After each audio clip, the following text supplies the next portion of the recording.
అనేక మంది ఉన్నారు, వేల మంది ఉన్నారు. అయితే యూద ప్రజలలో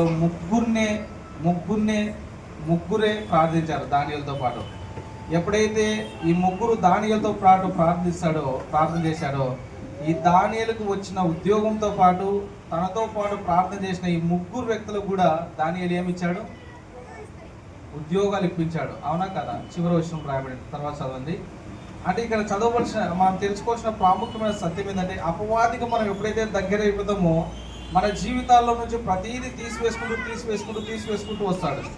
ఎప్పుడైతే మనము దేవుడితో సహవాసం కలిగి లేదా సేవకులతో సహవాసం కలిగి మనము చేస్తున్న పనిలో నమ్మకత్వం కలిగి మనం సంతోషంగా జీవిస్తుంటామో, ఒకవేళ మనం ప్రార్థన చేసే వాడితో కలిసి ప్రార్థన చేస్తే నీవు హెచ్చించబడమే కాదు, నీతో పాటు కూడా అనేక మంది హెచ్చించబడతారు. హల్లెలూయా.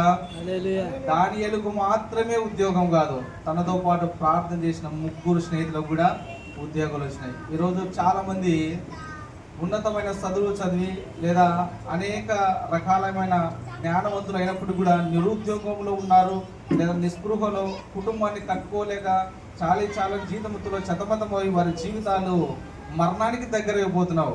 కారణం ఏంటంటే, సరైన నాయకత్వం లేదా సరైన నాయకులతో లేదా సరైన సంబంధం లేక మనం విఫలం అయిపోతున్నాం. కానీ దానియేలుతో పాటు ముగ్గురు స్నేహితులు ఏం చేశారా మీరంటే, ఒక చిన్న ప్రార్థన చేశారు.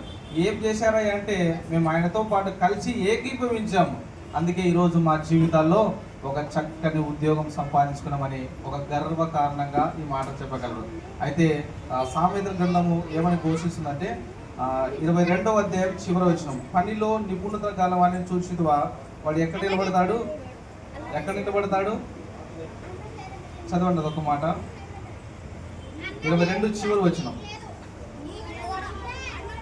తన పనిలో నిపుణత గలవాన్ని చూసినవా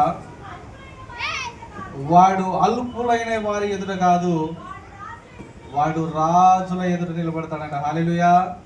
దానియేలు ఎక్కడ నిలబడినాడు? రాజుల ఎదుట నిలబడ్డాడు. తన స్నేహితులు ఎక్కడ నిలబడినారు?